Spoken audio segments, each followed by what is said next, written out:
नमस्कार, मैं अश्विनी वानखड़े और स्वागत है आपका कृषि न्यूज में। और आज एफटीबी ऑर्गेनिक के क्विज कंपटीशन में आपके लिए सवाल है कि उर्वरकों में क्रांति का संबंध किस रंग से है। और आपके ऑप्शन है नंबर 1 गुलाबी, नंबर 2 स्वर्ण यानी कि सुनहरा, नंबर 3 काला और नंबर 4 धूसर।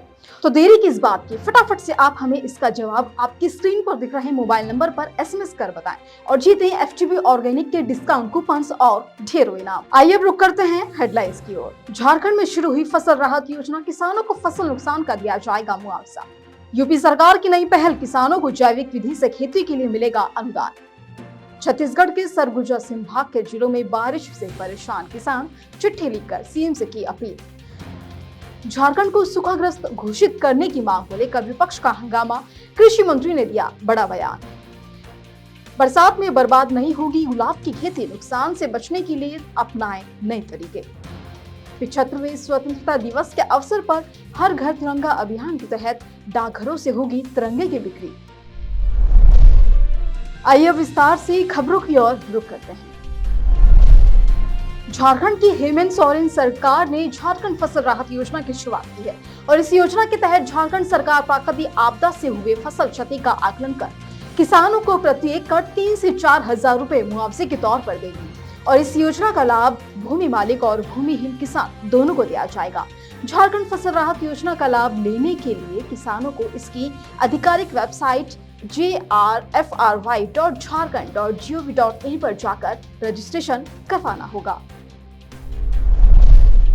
उत्तर प्रदेश के वाराणसी जिले के किसानों को पहली बार जैविक विधि से फल और सब्जी की खेती करने के लिए अनुदान दिया जाएगा और इसके साथ ही केंचुआ खाद तैयार करने के लिए आर्थिक मदद और जानकारियां भी दी जाएगी। दरअसल उद्यान विभाग की ओर से जिले में जैविक विधि से औद्योगिक खेती को बढ़ावा देने और पोषक युक्त फसल और फल सब्जी की खेती के लिए एकीकृत बागवानी विकास मिशन के तहत किसानों को 4,000 रुपए प्रति हेक्टेयर की दर से अनुदान देने की योजना है। तो वहीं छत्तीसगढ़ के सरगुजा संभाग के 3 जिलों पर सूखे का असर अब स्थानीय राजनीति पर भी पड़ने लगा है। दरअसल इस बात को लेकर स्थानीय विधायकों ने चिंता जाहिर करते हुए मुख्यमंत्री को चिट्ठी लिखी है, जिसमें लिखा गया है कि संभाग के 3 जिलों को सूखा घोषित कर दिया जाए, साथ ही जिले में औसत से कम बारिश पर राहत कार्य शुरू करने की मांग की गई है। विधायकों ने 3 जिलों को सूखा प्रभावित घोषित कर फसलों का मुआवजा देने की भी मांग की है और उनकी मांग है कि गाँवों में रोजगार पैदा करने वाले राहत कार्य, रोजगार गारंटी वाले काम भी शुरू कराए जाएं। भारत में असम, पश्चिम बंगाल और बिहार में सबसे ज्यादा बाढ़ से जनजीवन प्रभावित होता है। ये तीनों ही कृषिरत राज्य हैं जहां धान की खेती बड़े पैमाने पर की जाती है, लेकिन धान का सीजन आते आते इन राज्यों में मुसीबतें काफी बढ़ जाती हैं और किसानों के लिए खेती करना मुश्किल हो जाता है। ऐसी स्थिति में किसान खेती की 3 पारंपरिक और आधुनिक विधि यानी कि सीधी बिजाई तकनीक, उटेरा तकनीक और जीरो टिलेज तकनीक को अपनाकर बाढ़ग्रस्त इलाकों में भी हरियाली फैला सकते हैं। तो वहीं झारखंड को सूखाग्रस्त करने की मांग को लेकर झारखंड विधानसभा में जमकर हंगामा हुआ। प्रमुख विपक्षी दल बीजेपी के विधायकों ने सदन के गेट पर धरना दिया, हाथ में पोस्टर बैनर लेकर नारेबाजी भी की।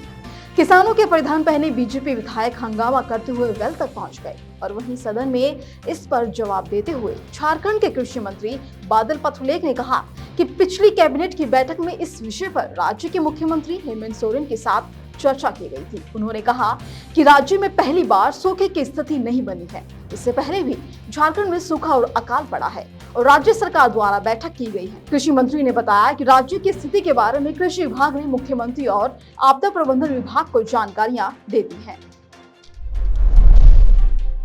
बारिश के दिनों में गुलाब के पौधों को विभिन्न प्रकार के कीटों, रोगों और फंगस लगते हैं और ऐसे में अपने गुलाब के पौधों को जिस गार्डन में आपने लगाया है वहां नियमित रूप से निराई करनी चाहिए। नियमित रूप से खरपतवार और जंगली घास की कटाई करनी चाहिए। बरसात के दौरान क्योंकि गुलाब के पौधे में समय समय पर फफूंद नामक जैसे नीम तेल और 3G फंगिसाइड का इस्तेमाल करना चाहिए। बारिश का मौसम शुरू होने से पहले ही गुलाब के पौधों की कटाई छटाई कर लें। गुलाब के लिए समय समय पर मृत सिरे और किसी भी सड़ी या सूखी शाखा को 45 डिग्री के कोण पर काटें और इससे उसके तिरछे कटे हुए हिस्से पर पानी नहीं रुकता और पौधा संक्रमण का शिकार होने से बच जाता है।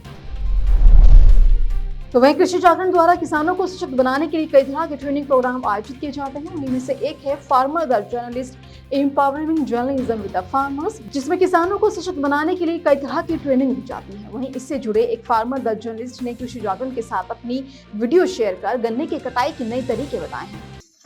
अभी ये बंधाई करके सीधा वजन हो जाएगा और ये नवंबर में बीज डाले थे, इस समय जो है ये तैयार हो गया है। मार्च में पौधा दिखना बढ़िया चालू हुआ था। मार्च से जुलाई के बीच में बढ़िया गन्ना तैयार हो गया है और देख सकते हैं कितना खूबसूरत गन्ना है, मोटा मोटा। इस पर वजन भी अच्छा मिलेगा, रेट भी अच्छा मिलेगा। अब इसमें बीच बीच का निकाल लिए।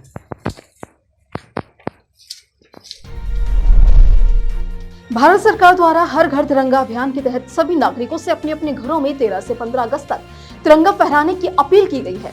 सरकार का लक्ष्य है कि इस दौरान 20 करोड़ घरों में तिरंगा फहराया जाए और इसी को ध्यान में रखते हुए हर पोस्ट ऑफिस में तिरंगा उपलब्ध करवाया जाएगा। साथ ही संस्कृति मंत्रालय के 4 ई प्लेटफॉर्म पर भी इसकी उपलब्धता होगी। विभाग ने अपने ई पोस्ट ऑफिस पोर्टल से हर घर तिरंगा अभियान के तहत राष्ट्रीय ध्वज की बिक्री का प्रस्ताव रखा है। ग्राहक इस पोर्टल पर जाकर भी ऑनलाइन ऑर्डर कर सकते हैं। 75वें स्वतंत्रता दिवस के अवसर पर अभियान के अंतर्गत प्रत्येक प्रधान डाकघर में इसकी सेल्फी पॉइंट भी बनाई जाएगी। तो वहीं देश की राजधानी दिल्ली के तापमान में इन दिनों मामूली गिरावट दर्ज की गई है। बारिश की गतिविधियों के चलते मौसम में बदलाव हुआ है। मौसम विभाग की माने तो दिल्ली में हल्की बारिश की गतिविधियां देखने को मिल सकती हैं। तो वहीं दिल्ली में 5 अगस्त तक हल्की बारिश का पूर्वानुमान है, लेकिन 6 अगस्त को दिल्ली में गरज के साथ बारिश होगी। इसी तरह की अन्य खबरों के लिए जुड़े रहिए कृषि जागरण के साथ। धन्यवाद।